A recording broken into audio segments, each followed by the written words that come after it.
너는 상관하지 마라는 그런 주제로 같이 오늘 요한복음 21장 끝자락에 있는 내용들을 같이 상고할 수 있기를 바랍니다.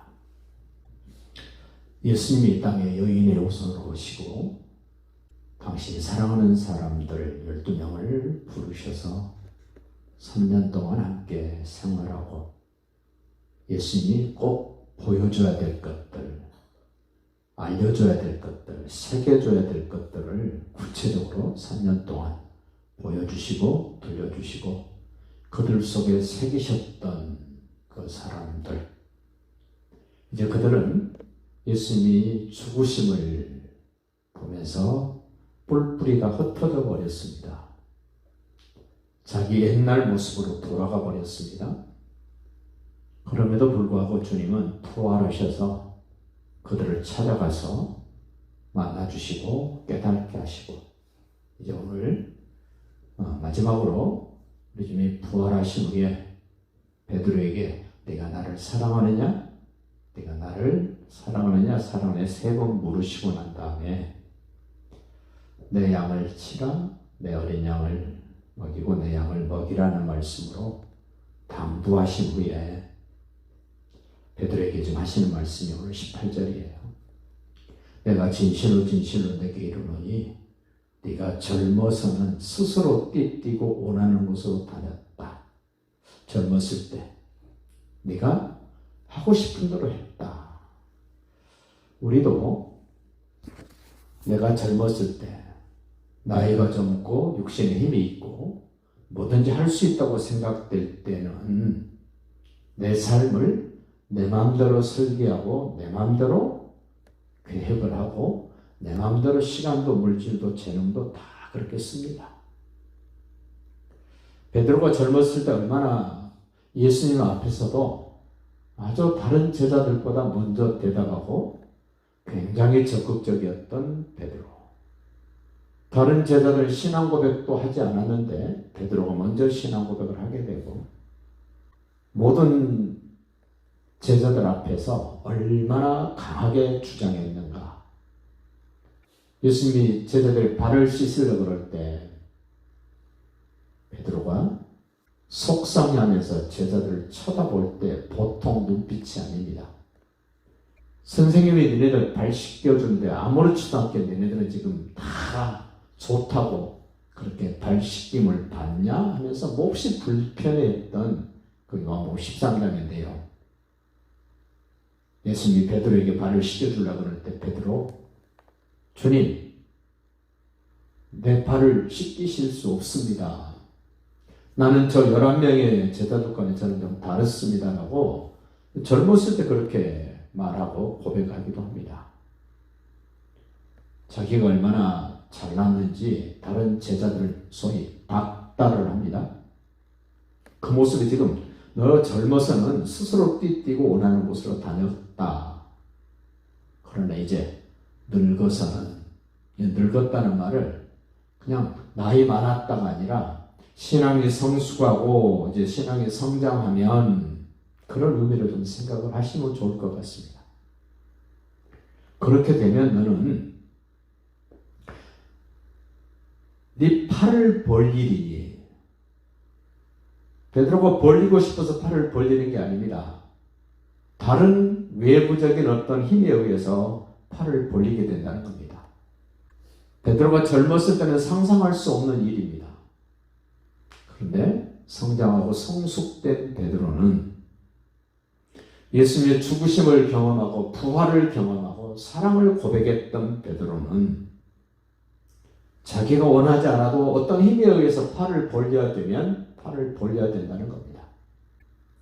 우리도 신앙생활하면서 내 의지와는 다르게 내가 지금 서 있는 환경이, 내가 지금 맞이하고 있는 형편이 내 의지하고는 아무 상관없이 내 어떤 모습을, 내 어떤 자세를, 내 어떤 태도를 이전과는 바꾸어야 될 그런 상황이 되면 이제 바뀌셔야 됩니다.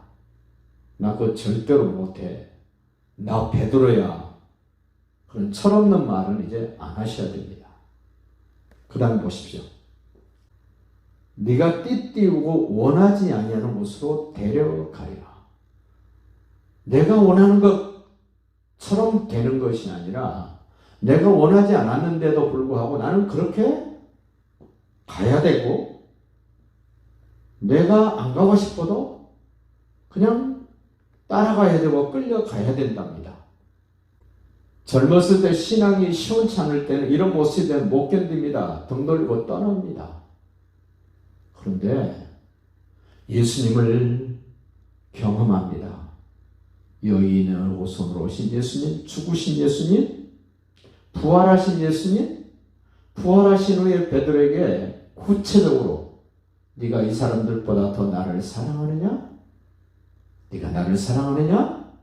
네가 나를 사랑하느냐고 그 사랑을 주님이 물었을 때 내 소신껏 대답하고 그 사랑이 확인되어지는 사람이라면 이제는 달라져야 됩니다. 늙어서는 네 팔을 벌리리니 남이 네게 띠띠우고 원하지 않은 곳으로 데려가리라. 신학이 성숙해지면 육체적으로 좀 힘든 것, 고달픈 것, 괴로운 것, 그것이 문제가 아니라 주님이 나에게 무엇을 말씀하셨는가가 더 중요하다는 겁니다. 신앙이 철없을 때는 자기 계획이 중요하고 자기가 하고 싶은 것이 가장 중요할 수 있습니다. 그러나 신앙이 성숙되어지면, 정말 부활하신 주님을 경험했다면, 정말 주님께서 나에게 사랑을 확인하고 확인하는 일에 확인받은 사람이라면 달라져야 됩니다. 뭐라 그러시나 보십시오. 18절의 말씀을 19절에 설명을 합니다.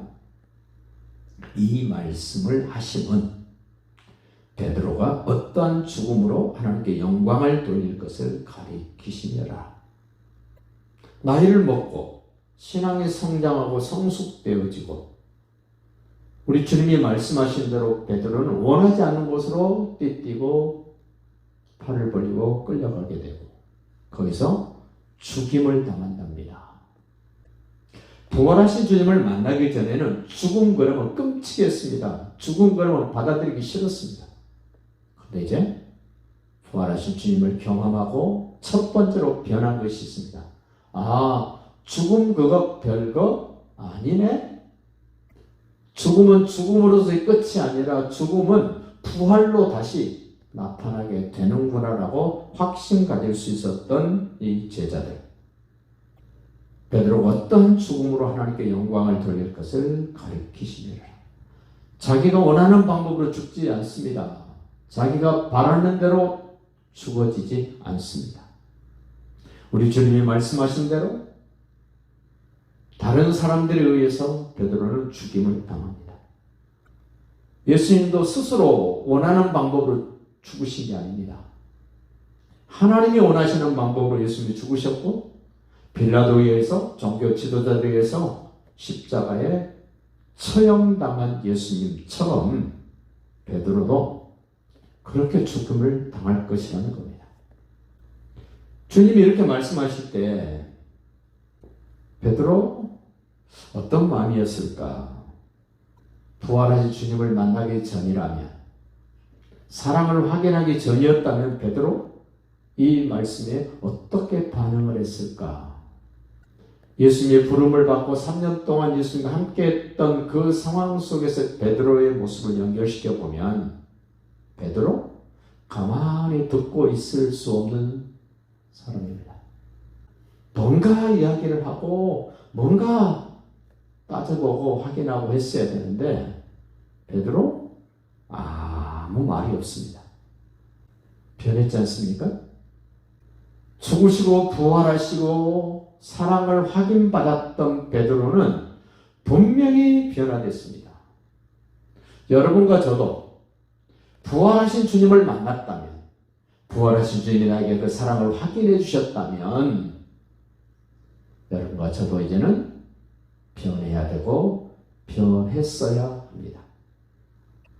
베드로에게 이르시되 나를 따르라 하시니 따른다는 말.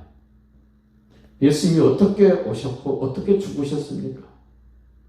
하나님이 말씀하신 대로 여인의 후손으로 오셨고 가죽옷을 지펴주셨던 것처럼 예수님의 죽으심으로 피 흘리심으로 많은 사람들에게 의의 옷을 입혀주신 것처럼 예수님이 가시는 그 길처럼 베드로에게 너 나 따라와. 여러분과 저도 예수님이 가신 그 길 따라가야 합니다. 내가 바라는 대로 되지 않습니다. 내가 계획한 대로 그렇게 하나님이 맞춰주시지 않습니다. 오늘날 우리 기독교는 때 쓰면 되는 종교가 되어버렸습니다. 하나님의 때를 쓰면 하나님이 응답해 주시고 허락해 주신다 그럽니다. 베드로 보십시오. 죽으시고 부활하신 예수님을 만나고 예수님으로부터 사랑을 검증받은 이 베드로, 너 죽음으로 하나님께 영광을 돌려야 되고 너는 나를 따라와야 돼 라고 할 때 베드로 아무 얘기 안 합니다. 우리도 이런 모습을 닮아갈 수 있기를 바랍니다. 이제 베드로가 사도 요한 때문에 예수님으로부터 사랑받은 사도 요한을 보고 예수님에게 한마디 묻습니다. 20절 보십시오. 베드로가 돌이켜 예수께서 사랑하시는 그 제자가 따르는 것을 보니 사도 요한을 본 겁니다. 그는 만찬석에서 예수님의 품에 의지하여 주님을 파는 자가 누굽니까? 라고 묻던 자더라. 이 사도 요한으로 하여금 예수님에게 묻도록 한 사람이 누구였습니까? 베드로였습니다. 베드로야.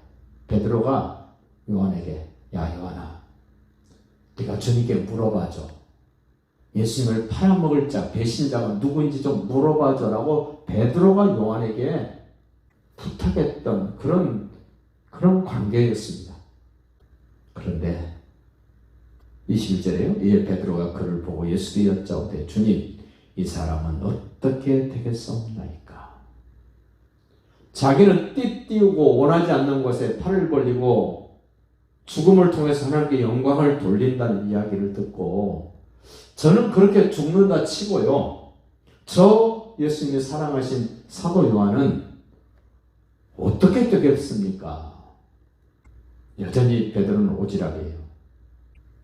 우리는 이 베드로의 질문을 통해서 우리에게 주신 교훈이 이제 나옵니다. 22절 봅니다. 예수께서 이르시되 내가 올 때까지, 예수님 재림이 올 때까지 내가 사랑하는 사도 요한을 머물게 살게 하고자 할지라도, 살려둘지라도 이게 무슨 상관이냐?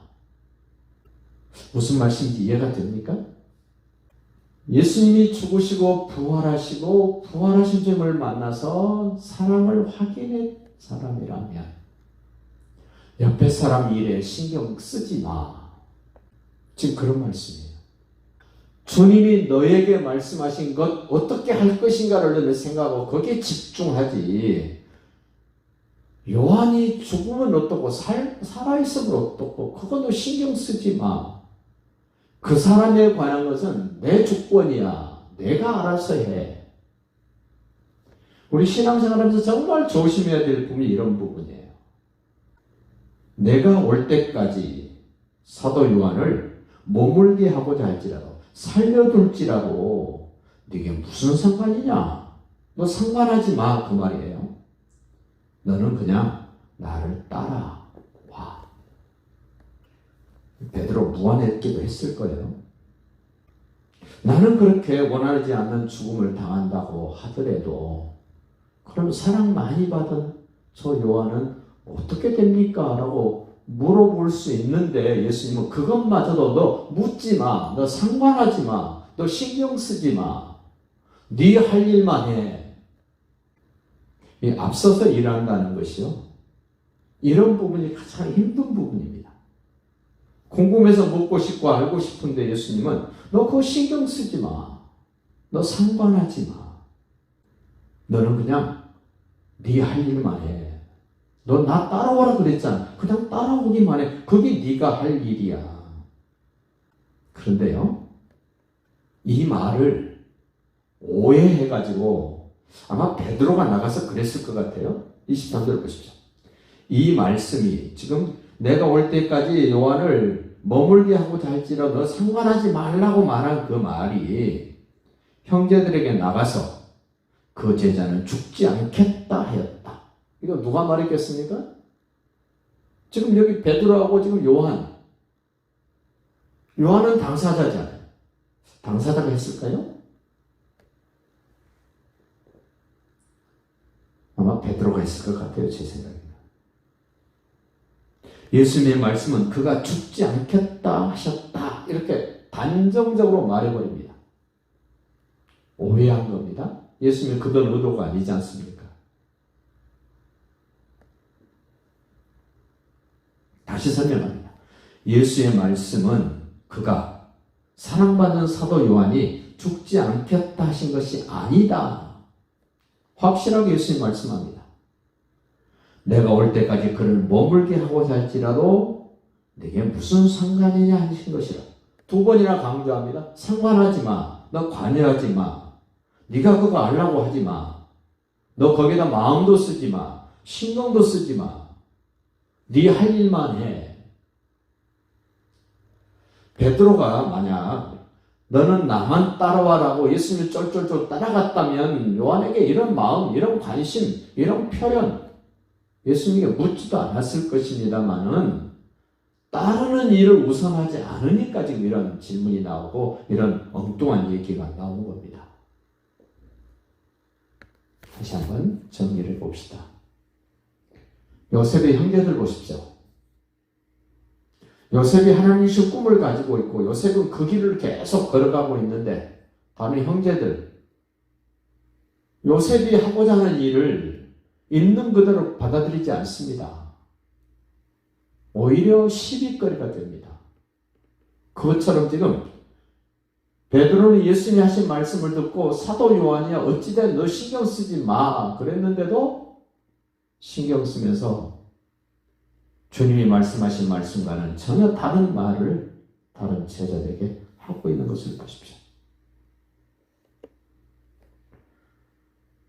또 다른 구약에 나타나 있는 에사와 야곱도 볼 필요가 있습니다. 하나님의 말씀대로 야곱이 하나님으로부터 복받아야 될 사람인데 그것을 인정하지 않았던 에사는 분통이 터집니다. 축복되는 내용도 아닌데 아버지를 졸아서 나에게도 축복해달라고 매달려서 축복이 아닌 축복을 받게 됩니다. 그리고 그 야곱에 대해서 20년 동안 일을 갑니다. 자기가 해야 될 일을 하면 옆에 사람한테 별로 신경 안 써도 됩니다. 제가 안양에서 목회할 때도요. 당신이 할 일만 하면 될 텐데 저에 대해서 너무 관심이 많은 거예요. 다른 노예 목사님들도 그렇고요. 저희 교회가 좀 부흥되고 안정되니까 소위 사촌이 땅을 사면 배가 아프다듯이 싫은 겁니다. 우리는 베드로와 예수님과의 대화 속에서 오늘 우리에게 주신 메시지 너 다른 사람 잘 되든지 다른 사람이 좀 예수님께로부터 넘치는 뭔가를 받는다 그럴 때 넌 너무 거기에 관여하지 말고 간섭하지 말고 상관하지 말고 네 할 일만 했으면 좋겠다. 이게 부활하신 주님이 사랑하는 베드로에게 하시는 말씀. 주님의 주권을 인정할 수 있는 믿음이라면 내가 할 일을 신경 쓰고 집중해서 하는 그런 모습이 되시기를 바라고 예수님으로부터 사랑 좀 더 받고 있는 그 누군가가 여러분의 눈에 보여지거든 그분에게 관심 갖지 마세요. 그분이 예수님께서 그분에게 해주시는 것들에 대해서 여러분 너무 관심 갖지 마세요. 베드로도 사도 요한만큼 예수님께 사랑받은 사람입니다. 그럼에도 불구하고 베드로가 죽음에 대해서 앞으로 일에 대해서 예수님이 말씀하실 때 물론 베드로가 요한에 대해서 궁금했을 거예요. 나보다 더 사랑받았던 저 요한은 어떻게 됩니까? 라고 물을 수 있을 텐데 주님 두 번이나 말씀하세요. 묻지 마, 너. 그거 상관하지 마. 너 그거 신경 쓰지 마. 너 그거 알라 그러지 마. 너 거기에 마음 뺏기지 마. 그렇게 하면 네가 나를 따라오는 일에 불편해지고 힘들어져. 너는 네 할 일에 집중했으면 좋겠다. 이런 의도로 주님이 말씀하신 것을 좀 생각하시고, 우리 은혜교회는 자기 할 일을 묵묵히 하는 그런 교회, 그런 우리 성도들의 모습이 되어주시고, 저도 제 할 일에 집중하고, 여러분은 여러분 할 일에 집중하고, 다른 사람 일에 좀 덜 관심을 갖고, 상관하지 말라고 말씀하신 두 번이나 강조하셨어요. 그것들을 좀 생각하시면서 좀 더 성숙된 모습으로, 사랑받은 모습으로, 부활하신 주님을 경험한 사람답게 멋진 믿음의 길을 힘있게 걸어가서 하나님께 영광 돌리는 인생이 되시기를 예수님의 이름으로 축복합니다.